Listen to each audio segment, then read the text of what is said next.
been on your feet all day, 4 to 5 hours, you may go 4 or 5 hours out, you can't handle it for 2.5 hours, like your body's going to start to break down, here's some injuries. All right, you got to think about your capacity, I call it your current setting. So right now, how does my body feel? How good is my recovery capability right now, my current settings? So can my body handle a 2-hour leg workout or an hour and a half back workout? Is it able? And if it's not, don't do it. Has my water intake been meticulous? Has my nutrition intake been meticulous? Can my body handle a back workout? Absolutely. Can my body not handle it? Back off of it. Maybe for back I may do 12 sets instead of 25 sets. Because I'm thinking about shit, I was out drinking last night, didn't really eat well this morning, didn't really drink all that much water. My recovery capabilities aren't that good. I'm going to chill out a bit today. And don't feel as though it's a wasted workout, because at the end of the day, you're probably doing more harm by training these longer, ridiculous workouts and breaking down your body, hurting your joints. It's going to slow down your progress in the future. Who wants to come train hard for 2-3 weeks at a time and then take 3 months off training legs because my knee hurts? Right? You got to think about things like that. It's okay to back off sometimes. Realize that. Don't let that happen often. Ideally, you're not backing off at all because all your ducks are in a row, right? Your training, everything's perfect, your nutrition's perfect, your hydration is perfect. But for normal people, that's not the case. So think about these things. The more meticulous you can be, the better, but it's not possible. Vice versa, can you replace protein with amino acids or amino acids with protein? Yes, but it's more specific, it's more concentrated. Like a protein supplement with like an amino acid supplement. Yeah, it's not the same, but yes, you could theoretically replace it. Like if you don't want to just take a big handful of amino acids. Yeah, but taking those amino acids individually just lets your body have. The way I look at an amino acid supplement or a protein supplement is your body has a pool, right? Your body has like a pool of amino acids that it pulls on. So it's keeping that pool replenished. So whether it be with a piece of chicken breast or a steak or an egg whites or a supplement, amino acids or a protein supplement. At the end of the day, your body just keeps pulling off that. But it has to be a diverse array of proteins, so it has all the right amino acids in there. Because eggs may have a different type of protein than chicken, and steak may be different from fish. So things to consider. That's kind of the way I look at my protein. Like, hey, have I put in everything my body needs today to recover and replenish and grow? So. How much amino acid do you take before you work out? I'm an advocate of a lot. Not anything obscene, man, but like for branched chains, I probably take 25 to 30 grams. In glutamine, I probably take 25 to 30 grams, sometimes up to 40 grams. Because I'm a bigger, the reason I take more glutamine is because for the average person, you have so many immune deficiencies in your stomach, your gut, that all that glutamine is actually getting used for those functions first. So glutamine, it has so many essential functions in the body that as soon as you put glutamine in, your body starts pulling for everything other than muscle growth. So taking in 30 to 40 grams of glutamine at a time is never, I wouldn't do it 4 times a day, but 1 to 2 times a day is going to be an advantageous thing for you because immune function, digestion, so many functions in the body have glutamine. So taking more of it allows your body to then have some left over to use for muscle growth and synthesis. For example, I say right now before I work out 5 grams of glutamine, after 10 grams of glutamine. Do you think I should up that during the day other times as well? Or yes. If you're taking small amounts at a time, 4 times a day, I'd probably go morning, post workout, and then before bed. Or would ideally be just increase the one before? Increase it once a day. Because, yeah, so for myself, I'll probably take 10 grams in the morning, 10 grams at night, 40 grams before my workout, 15 to 20 grams after. Just leave break and stuff. But so the 1 time a day is going to allow my body to kind of regenerate its stores. So, for immune function, for brain function, for digestion. Make sense? Anybody else? What would be your perfect off-season post-workout meal? Post-workout meal? Post-workout off-season. Or like nutrition, like supplements, or meal? What would you do if you was off-season, post-workout? As soon as you finish, would you shake or would you go for a meal? I would do 100 grams of carbohydrates, 30 grams of branched chains, 20 grams of glutamine, 10 grams of creatine, multivitamins, lots of antioxidants. How much is this costing? It's not that much. You know what? No. How much is a tub of glutamine? Steve, how much is a tub of glutamine? Like a 1 kilo tub of glutamine? 30, 40 bucks? 15 quid. Maybe 50 bucks? So that's going to last me 3 We months. could do it for like £25 or something. Okay, that's going to last me 3 months. Right? So I'm spending £25 every 3 months. It's really like, is it worth it? Yeah, probably. It's not that much. You know, you probably spend more at the bar on Saturday. Right? Yeah, and then pre-contest, would you change it for a meal or would you stick the same?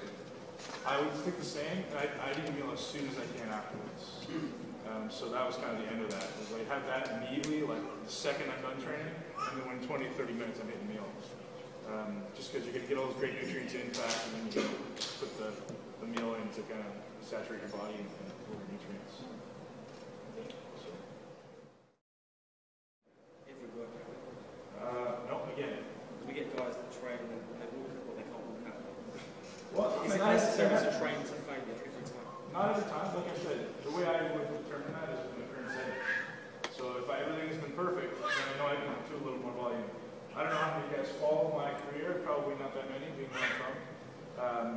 I'm known as a high volume guy, so I tend to do, for legs I may do 35 sets, for back I may do 25 to 30 sets. Just because I'm meticulous with everything I do outside of the gym, so it allows me to have a greater level of endurance inside the gym. And it allows me, every time I step in the gym, I'm planning, right? I have a logical approach to what I'm doing. I have to complete that before I'll leave the gym.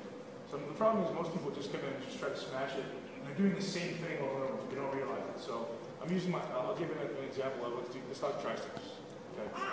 So Chris comes in the gym and does 25 sets for triceps because his triceps are weak. But he doesn't actually know the function of the tricep. So everything for tricep looks like this.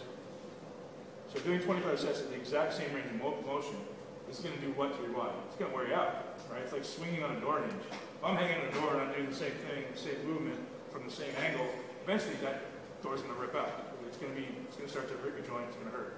Whereas if, you know, I learned the function of a tricep, I learned the tricep is actually fully contracted back here and fully stretched up here.